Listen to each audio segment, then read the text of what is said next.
All Black squad has been named for the tour to South Africa, folks. 3 uncapped players, 7 guys returning to the squad, 3 highlighted as being out injured. No spot for Duplessis Karifi is probably the biggest omission of the bunch. It was a interesting call to see him not in the July squad now, but as an expanded squad, still no spot for him. Noah Hotham and I guess Richie Moong are probably the other names that people will be questioning.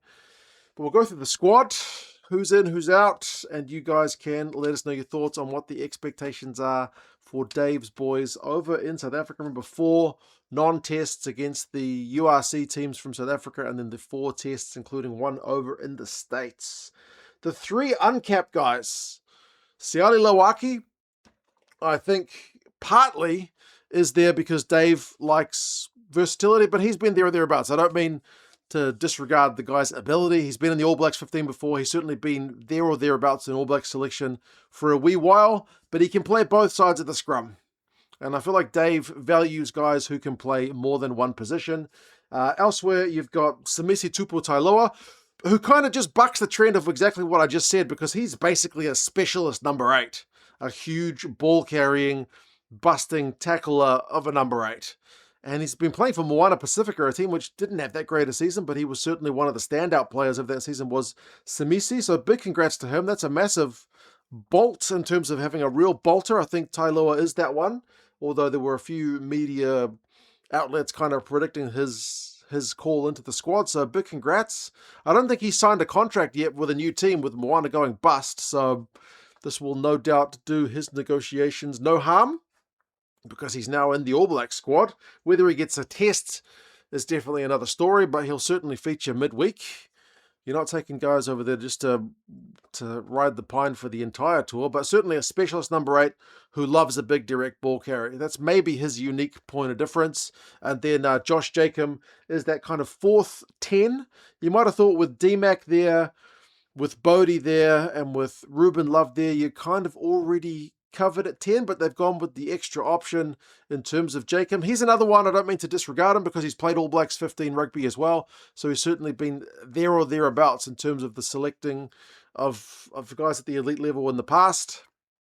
Whether he gets a test match or not, again, I'd probably be a bit doubtful, but he's certainly going to get some game time in the black jersey against one of the provincial sides over in South Africa. So those are your 3 uncapped guys.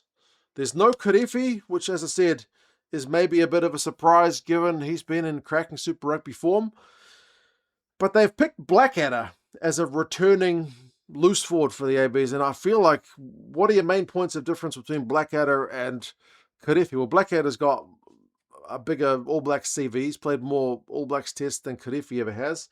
He plays 6, 7, and 8, and he's a bit of a bigger body. So I guess that's what Dave's going for, a bit of versatility and potentially a bit of size and experience, because Blackadder is the only kind of returning loose forward in this bunch, and Tailoa is a totally different player from Karefi, totally different position. So I guess if Jacobson is your first choice 7, you've got Segner, you've got Blackadder, you've got Lakai, you've got other guys, you've got Simon Parker. He sees enough hard tackling, versatile players in that squad that Karefi as a specialist 7 just misses out, but he can certainly feel hard done by.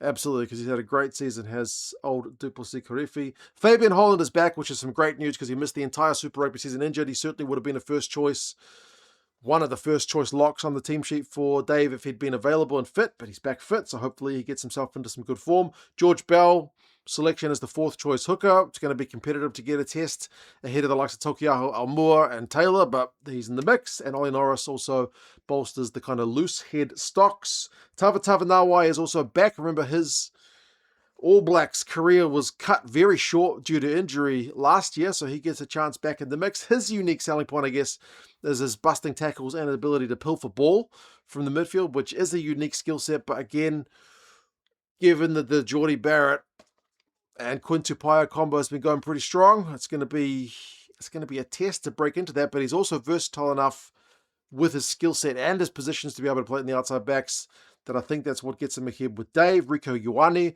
listed as an outside back, but can obviously fill in the midfield if needs be. He's got that versatility about him too. And Imoni Narawa, who's always had a bit of an injury disrupted time in recent times, is there in the mix as well. 3 of the guys who got selected in July but didn't get game time, the likes of Bodie Barrett, Kyle Preston, and Simon Parker, are all retained. So nobody's really been dropped.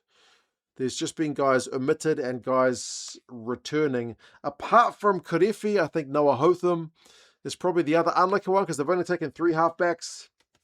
Realistically, the way we saw Dave use Cam Roigard as our first choice 9, you're kind of playing for scraps as the backup to Cam Roigard. So I wouldn't say it's a massive call that Hotham is omitted, but he's still out of the pecking order at the moment. And even Preston didn't get any game time. It was just Ratima living off the scraps that Roigard left behind, and then nobody else getting anything.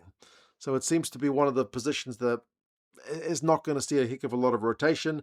And Richie Mwanga is just not available to be picked yet because he hasn't started NPC. Remember, he's coming back from Japan, so he's not eligible to be picked. Like Rico's different because Rico was over in Leinster on a sabbatical, so still contracted to New Zealand Rugby. Richie still needs to get back with New Zealand Rugby officially started before he can be selected. So apparently he is available if somebody gets injured. So if Blackadder, who's a bit injury prone, Narawa, who's a bit injury prone, one of these guys goes down, who knows? Maybe they get replaced by Richie Mo'unga. We'll kind of have to wait and see. They did highlight 3 guys being out injured who are unavailable. That was Scott Barrett, Tamaiti Williams, and Lester Fainganuku. So we lose our kind of hybrid that might have been an interesting one to see on the bench over in South Africa in Leicester. The captain, former captain, Scotty Barrett. And then it's a shame we won't get to see big Tamaitis propping up against the Bok props as well. But yeah, overall the injury list is not too long in the scheme of things.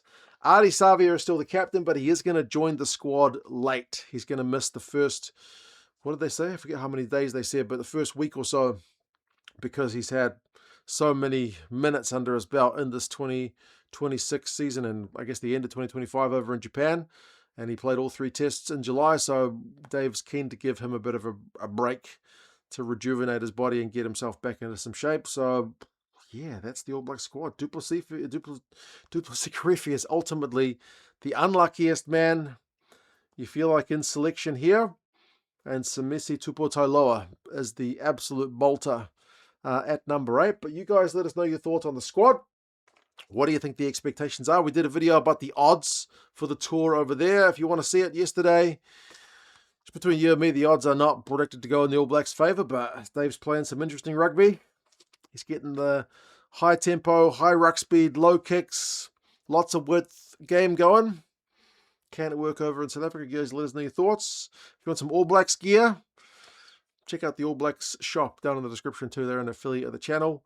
They've got a specialist like Greatest Rivalry Tour All Blacks jersey as well, so that might be a one to pick up if you're a collector.